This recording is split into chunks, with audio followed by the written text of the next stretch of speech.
Selamat pagi dan salam sejahtera untuk kita semua. Kembali lagi dalam Renungan Harian HKBP Denpasar Resort Bali sebelum kita memulai aktivitas kita pada hari ini. Disirami dengan firman Tuhan. Sebelum kita mendengar renungan ini, mari kita bernyanyi dari buku NT HKBP nomor 256 ayatnya yang kedua.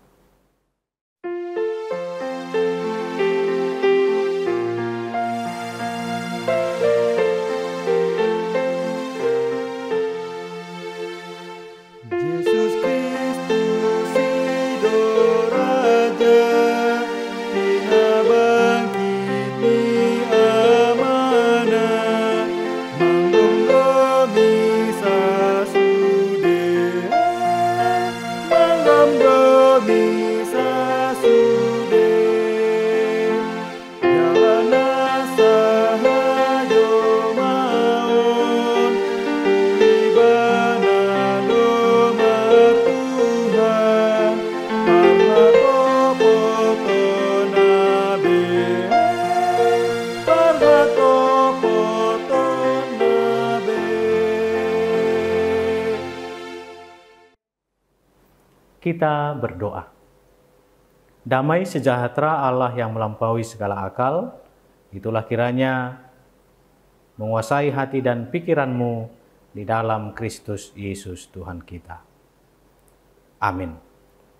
Bapak, Ibu, dan saudara-saudara, firman Tuhan untuk kita di pagi hari ini tertulis dalam kitab Wahyu, pasalnya yang ke-11, ayat yang ke-15. Wahyu 11, ayat 15, demikian pembacaan firman Tuhan. Lalu malaikat yang ketujuh meniup sangkakalanya dan terdengarlah suara-suara nyaring di dalam sorga, katanya, pemerintahan atas dunia dipegang oleh Tuhan kita dan Dia yang diurapinya, dan Ia akan memerintah sebagai Raja sampai selama-lamanya. Sekali lagi yang bacakan.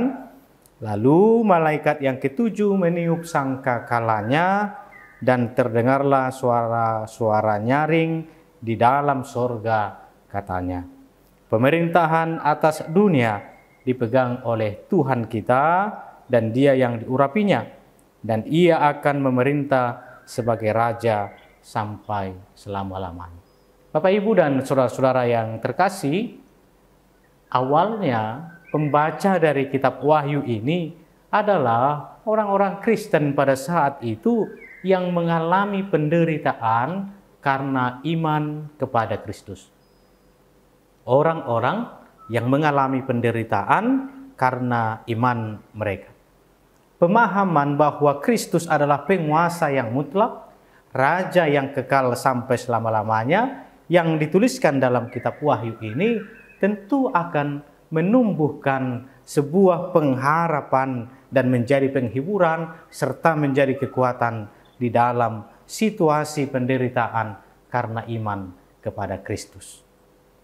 Di sini dipaparkan suatu tahap akhir dari penilaian Tuhan terhadap seluruh manusia.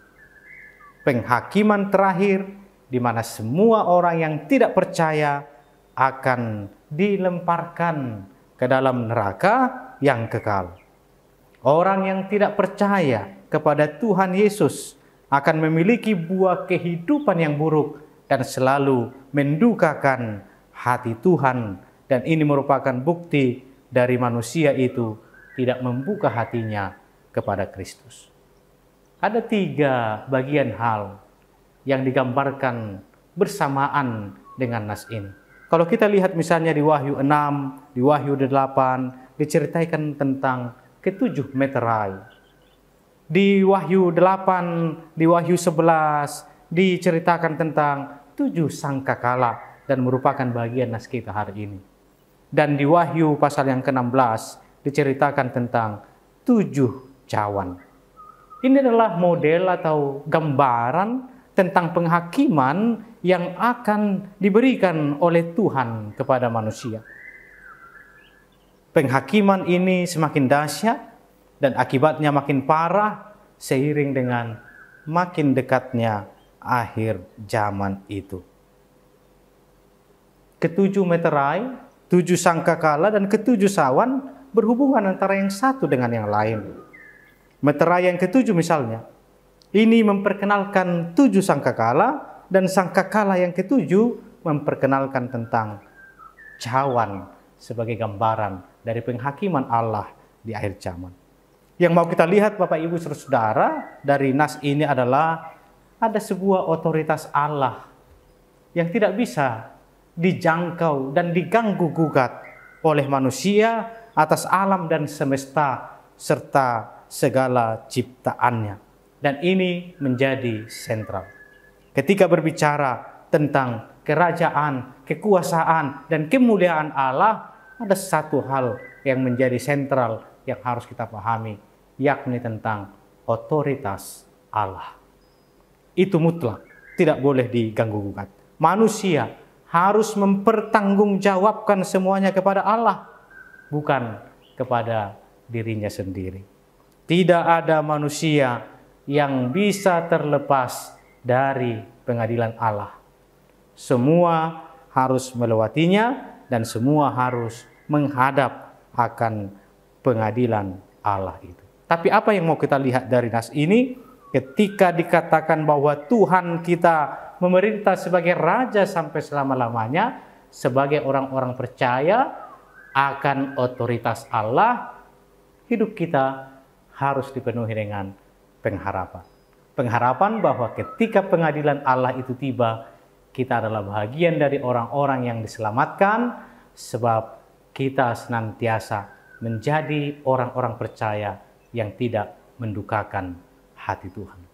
Ketika dunia ini sekarang ini juga berusaha untuk mempengaruhi kita, untuk tidak percaya akan Tuhan kita sebagai Raja yang kekal itu, mari tetap hidup di dalam pengharapan dan kesetiaan hanya kepada Tuhan. Dengan demikian, kita akan menjadi bahagian dari orang-orang yang akan diselamatkan dan masuk ke dalam kehidupan yang kekal. Amin. Kita berdoa. Kami bersyukur ya Tuhan di pagi hari ini, ketika kami boleh bersama-sama dengan firman Tuhan, bersekutu sebelum kami memulai aktivitas kami dalam satu hari ini. Biarlah dengan firman-Mu yang telah mengingatkan kami bahwa Tuhan adalah Raja yang kekal untuk selama-lamanya, Yesus Kristus Sang Juru Selamat itu yang menjadi dan yang memberikan pengharapan dalam setiap kehidupan kami.